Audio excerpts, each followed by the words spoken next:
guys, welcome back to the video. Today we are reacting to the movie that was too scary for baby James. That has 37.2 million views by The Odd Ones Out. So, I don't know why The Odd Ones Out always gets a lot of views. Like, over 10 million views every week. I don't know. So, in 3, 2, 1, let's react. James, you said you were going to make a Teacher's Part 2. I didn't subscribe to fake news. I know. Don't worry, I'll do that next video. But right now we're doing this. So my friend Your Movie Sucks, great channel, over 500,000 subs, asked me and a bunch of other YouTubers if we could talk about a movie that scared us as a kid. Now, growing up, I wasn't allowed to watch scary movies. I remember one time my parents were watching a movie downstairs and I went down to see what all the noises were about, and my mom said, "Oh no, honey, you can't watch this, it's too scary." And then years later, I learned that the movie they were watching was Jurassic Park. Me too. My parents, I wanted to watch Jurassic Park. I really wanted to watch Jurassic Park, but my parents said, it's too scary, and I can't handle it, so I didn't watch it. I think I could have handled it, Mom. I don't know if you could tell by the length of this video, but it's going to be pretty different than the videos that I usually post. But I think it's good to try out new things, and hopefully we'll all have a fun time listening to me talk about this movie, because folks, I'm excited to share with you the movie that traumatized me most as a kid, and that movie is, drumroll please, you already read the title, The Dark Crystal. Okay, so The Dark Crystal came out in 1982, 14 years before I was even born. This movie was made for a whole different generation of people, but somehow I still saw it. I don't remember how I saw it, my family didn't own it on VHS, and I forget how old I was exactly, but let's say for the sake of this video, I saw this movie when I was 17. Because that's legally still a child. 17, but it still was too scary. It still was too scary at 17. This movie was directed by Frank Oz and freaking Jim Henson. Jim Henson is the creator of, I don't know if you've heard of this, but The Muppets. You might have seen them before. There's no denying that Jim Henson was a very talented man when it came to puppets, and the work he did on The Dark Crystal is amazing. As much as I'm about to talk this movie down, it's honestly a work of art. The most enjoyment I got rewatching it was just the artistic appreciation of the character design, the scenery, the costumes, and most importantly, the puppetry. Some of the puppetry was amazing, like this shot. How'd they do that without CGI? And did I mention that there's no people in this film? Except for full body shots, then they just used a real person dressed up and had them not. Okay, what's this? Get notifications. I'll face the camera. But as I rewatched The Dark Crystal, I realized that the movie was kinda garbage. So instead of talking about the parts of the movie that scared me as a child, I'm gonna be talking about why this movie was pretty bad. So now this video just turned into one of those bad movie review videos, but honestly, I like watching other people talk about bad movies, like The Room and Birdemic and, oh, what was that other one? I can't quite put my paw on it. For this video, I ended up doing some research, something I don't normally do for videos, and oh man, is this rabbit hole deep. Jim Henson had a bunch of ideas for the world of The Dark Crystal, but wasn't able to fit all of his ideas into 90 minutes of film. And because he didn't explain the rules of the world well enough, the movie suffered. It felt unfinished and unstarted. Basically, the movie didn't leave you wanting more, it just left you thinking, wait, what? Some of you might be thinking, well, James, it's just a kid's movie. Kids are dumb. Why are you analyzing a kid? Shut up. Shut up. Brian Froud, one of the head artists of the movie, even said that when we finished the film, we knew that we had only seen a fragment of this other world. A bad fragment, I guess. So even the creators of this movie felt that they left out a lot of stuff. So in 2012, a 3-part comic book was published to be as a prequel to the... A 3-part book to be a prequel of The Dark Crystal. Okay. Movie, and I bought and read all 3 of them. Oh. And I will say that they did do a better job explaining the world that Jim Henson had in mind, but you shouldn't have to read a book before you see a movie. Especially since the books weren't available until after the movie came out. In the movie, stuff happens for no reason. Like in one scene, the main character, this is Jen, the main character by the way. Get used to looking at this guy's face. Okay. I've done so much digging and research into this world that I'm completely desensitized by how weird this puppet looks. If you think this puppet looks creepy, you should have seen some of his earlier designs. Just be thankful this is what you ended up with. So in this scene, Jen is trying to pick out which of the crystal shards is the right one that he needs for his quest. And what does he do to find the right one? That's right, he plays his flute, and then the right shard he needed just glows. Wouldn't you do that too if you were in the same situation? This movie doesn't explain why the crystal likes his music. It doesn't come up later. It just happens. That's basically this whole movie. Things happening slowly. So here we go, children. Hold my hand as I take you on a magical journey, but not too magical that it doesn't make sense. That is the Dark Crystal. The Dark Crystal. The plot. It starts with a narrator telling us that there's this world and that it's dying. By the way, this world is named Thra. They don't mention it once in the movie, but in the prequels and in the Wikipedia article, they all called it Thra. Okay, Thra is dying because this one crystal, this one, cracked. How? I don't know. I mean, I do know because I read the prequels, but this movie doesn't tell us. Are you still with me? Good, we're not even a minute in. Because this crystal cracked, 2 new species were born. The cruel Skeksis, the bad guys, and the gentle Mystics, the good guys. And both species are dying. Now, I'm no biologist, but I think they're probably dying because there's no woman. That would wipe out a species pretty quickly, I'd think. Instead of having women, the Skeksis use the crystal to make them young again. Maybe. It's either the crystal or the sun. So too they learn to draw new life from the sun. Okay, so then what do you need the crystal for? Now we see the good creatures, the Mystics, and with the Mystics lives another creature called a Gelfling. It's like an elfling, but with a G. You may remember him from earlier. He's naked now, but meet your protagonist, Jen. This movie makes up so many words, just try and keep up. And a journey must begin. The journey of Jen. Okay, that's a little pretentious movie. All right, let's tone it down a little. Then we see that the Emperor Skeksis is dying, oh no, and then we get the second scariest scene in the whole movie. Yeah, we're not even 15 minutes. But that's terrifying. That's terrifying. That doesn't look. That does look good, and that looks pretty scary. Minutes in and we're at the part that gave me nightmares. Then the Mystic that's basically Jen's dad is also dying, and he tells Jen that he needs to find the cracked piece of the crystal, the shard, and then he just needs to plop that sucker back in the crystal where it belongs. And then boom, boom, the world is saved. Again, they don't explain why doing this would save the world. Like, they could have at least tried to make something up, like once the crystal is fixed, women will appear. Jen's dad tells him to follow the greater sun for a day to the home of Ogra. Now, I'm no astronomer, but I think following the sun for a day would just make you go in a circle. What am I supposed to do when it's noon? Now the Skeksis, they're like, oh well dang it guys, who's going to be our new emperor? This Skeksis named Chamberlain. It's time to make my move. Who is my second favorite character in this whole movie, thinks that he should be emperor. I mean, who wouldn't want to be emperor of like 8 other bird monsters? The way that you can remember that this Skeksis is Chamberlain is that every time he's on camera, he says this.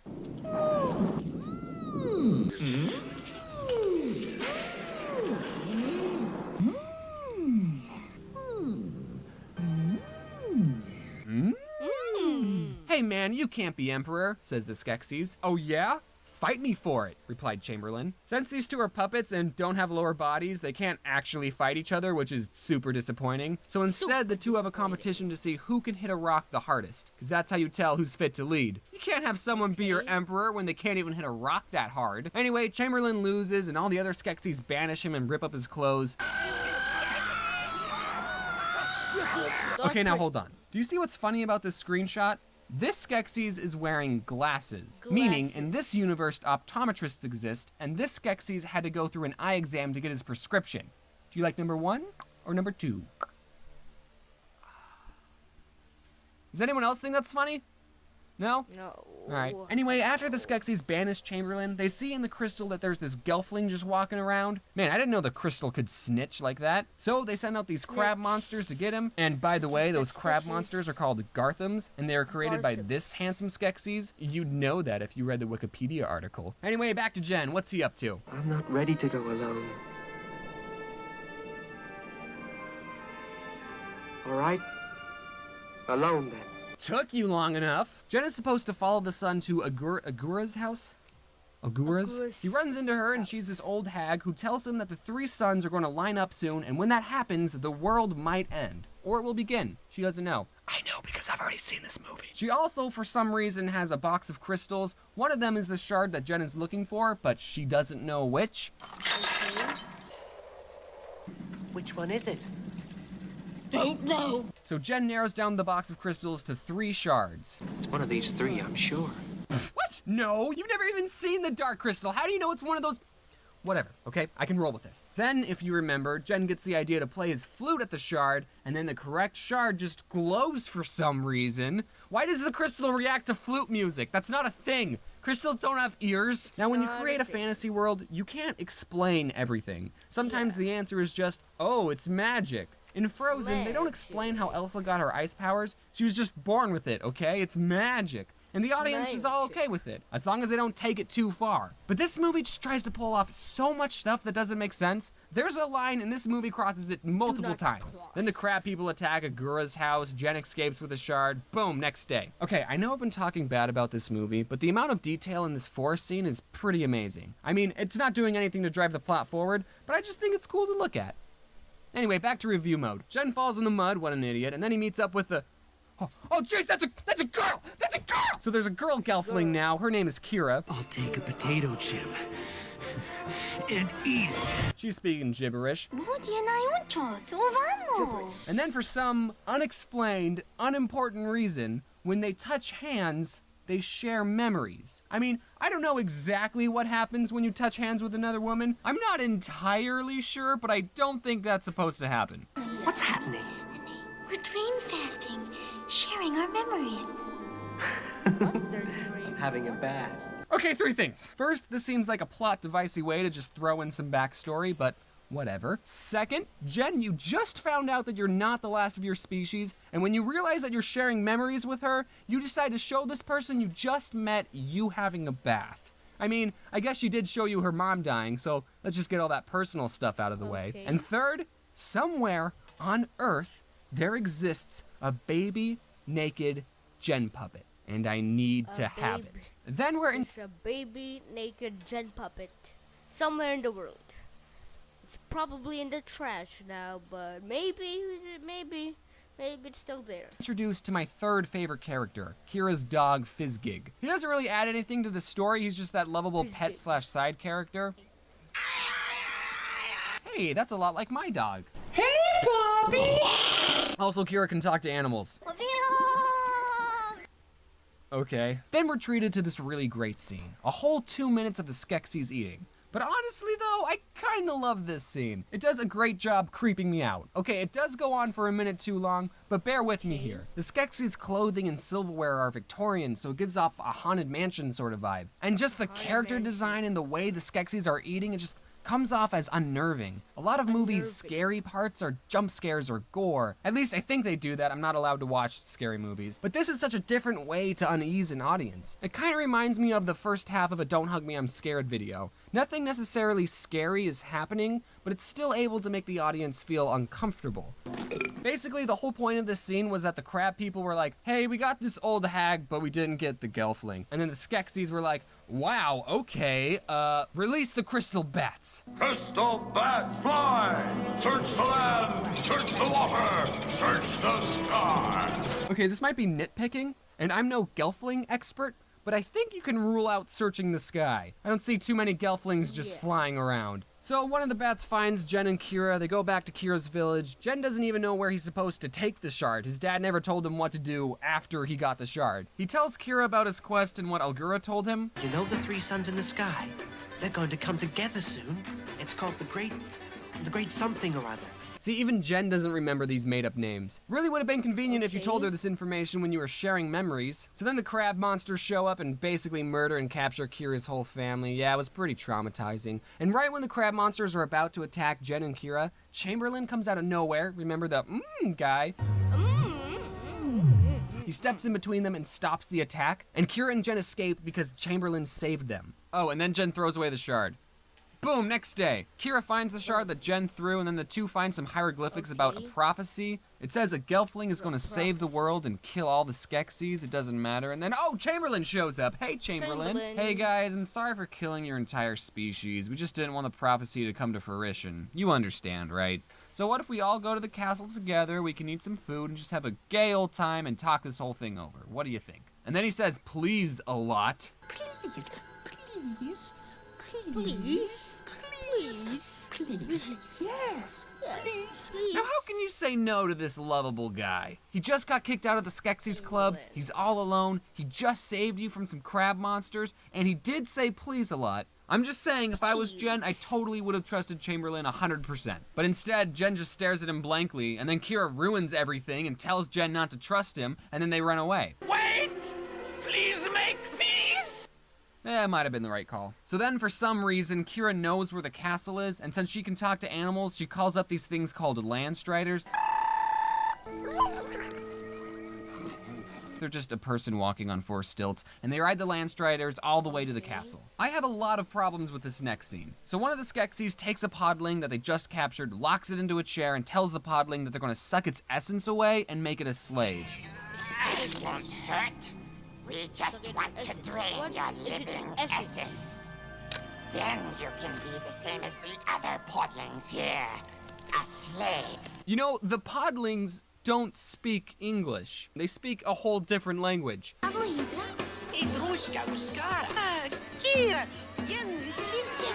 Skeksis is just talking gibberish to this guy while he's just locked in a chair like, what's going on? Like, none of what you're saying is going through this guy's head. And so only the Emperor can drink the essence, and that will make him stay young forever. So what do you need the sun for? And also, what killed the last Skeksis? Looked like old age to me. Yeah, no, that's cool and all, but we get the most terrifying scene in the whole movie. What is That's that? right, this is the winner. You gave me the most nightmare scene. You win $1 million. Congratulations, scene. I can go on for hours about how this part of the movie gave me nightmares, but honestly, it speaks for itself. I think what made it worse was that the podling was tied down to the chair and I mean, that looks like the podling's head is gonna explode into little pieces. Oh, God. He's just so helpless and his whole face melted off and just, ugh. But now that I'm older, all I can think is, what do you guys need slaves for? So far, the only thing slaves have done was pull on a rope to make some swords appear out of the ground and bring you guys a plate of food. Why is there such a high demand for slaves that you need to make new ones? What do you guys even do all day? Then Kira and Jen arrive at the castle. They see the crab people taking in the pod people from Kira's village. They try and save the podlings, but completely fail. The Landstriders die immediately. Jen and Kira open the cage that the podlings are in, and then the two get cornered. And what are they gonna do, you ask? Well, isn't it obvious? They're gonna jump and slowly float down to safety because Kira has wings. That never came up in the memory sharing bit. So I guess when the Skeksis told the crystal bats to search for the gelflings in the sky, they weren't that far off. Hey Kira, sorry we left your whole family back there. We totally didn't save them, like, at all. They're probably gonna get turned into slaves now. Okay, we're almost done, everyone. We're getting to Climax Town. Jen and Kira sneak into the castle. Chamberlain's there. He basically murders Jen. And since he captured a gelfling, he's not an outcast anymore. You guys should have just went with him the first time. Now 2 Landstriders are dead. Kira goes into the slave room, and as a kid, I was already so traumatized the first time seeing a podling get turned into a slave, and now seeing Kira getting her essence taken away, I lost my mind. Oh shoot! Kira's getting turned into a slave! Luckily, remember the old hag, Agura? She's like, yo, you can talk to animals, just ask them to help you. Oh, okay. She breaks free, and the animals push the Skeksis that was in the room down this pit, and that kills them. Leading up to this point, it's hinted that the Skeksis and the Mystics are, like, connected. When something happens to a Skeksis, there's a Mystic counterpart that experiences the same thing. So when this Skeksis died, there was a Mystic just walking around that just...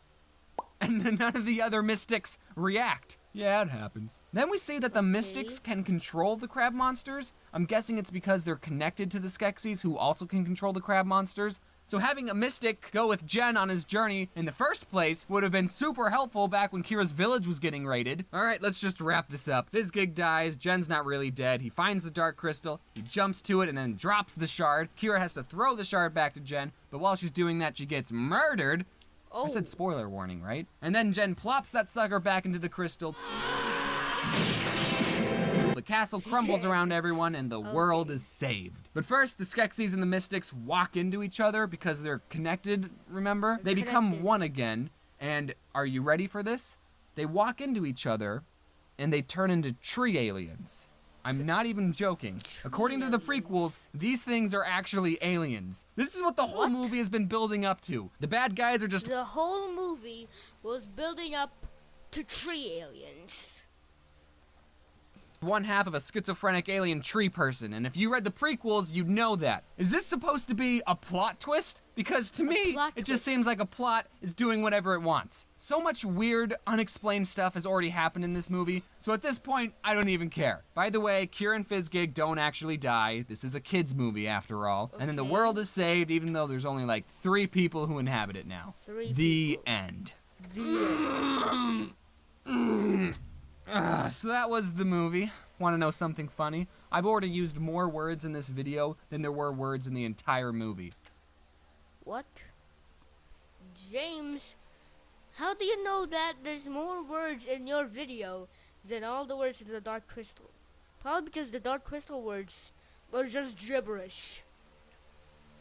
How do you know that? Also, I need to ask, Jen was supposedly the chosen one. At this time, Jen is the chosen one. But I would make the argument that Kira should have been the chosen one. Let me go down my list. She saved Jen from the mud. She sniped a crystal bat out of the sky. When the crab monsters attacked, she had to tell Jen to run. She found the shard on the ground after Jen threw it. She tells Jen not to trust Chamberlain. She knew where the castle was and got the Landstriders to take them there. She used her wings to float Jen down to safety. She was able to get out of being turned into a slave by herself. And she threw the shard back to Jen after his Butterfingers dropped it. And how does she get rewarded? By getting stabbed. All Jen did was play his flute at a magic rock. This guy's a doofus. Who chose Jen to be the chosen one? Bad choice. Now, I've said who my second and third favorite character in this movie is, but who's my favorite character? Kira? There's only like 3 other characters to choose from, so who could it be?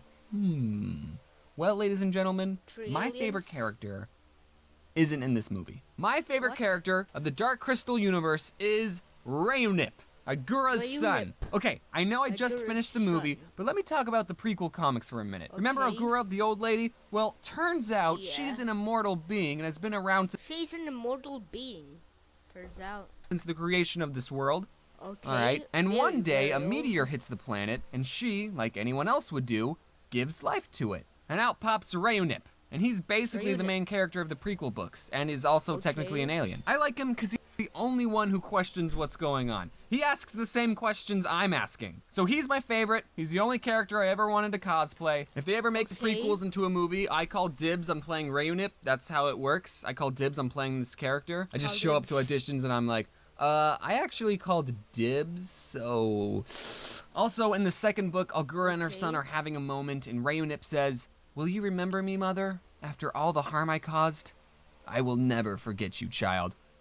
Well, you didn't really seem to remember him in the movie. Also, if there's any producers watching, that was my audition just now to play Rayunip. Would I recommend you watch The Dark Crystal? Well, I did just spoil the whole thing, so no, it would be a waste of time at this point. But if I was talking to someone who hasn't watched this video, then yeah, I would recommend it. Even with all of its flaws, I still think it's a creative film, and I don't know, maybe it'd be fun to talk about it afterwards. Maybe I was desensitized doing all this research, but I also enjoyed the prequel comic books. After all, my favorite characters in there. There's also a manga that was made, Legends of the Dark Crystal, and it's supposed to take place in between these books and the movie, so these books don't even bridge the gap between the start of the... It leaves still on a cliffhanger. These books still leave on a cliffhanger. Speaking of manga, there were plans to make a sequel to The Dark Crystal, another movie, but the film ended up getting canceled. But a 12-part comic series is being produced by Boom Studios, and it's not even completed yet. They're only on like the second installment. This is recent, you guys, so now is a great time to get into the Dark Crystal fandom. Like I said, I think The Dark Crystal is a creative story. Jim Henson really bit off more than he can chew making this movie, but seeing how many comics have been made to tell this story, maybe The Dark Crystal is told better through comics and not with the limitations of puppets from the 80s. Anyway, that's just what I thought about the movie. If you're hearing this, So yeah, guys, thanks for watching, and of course, peace, I'll be back. Peace.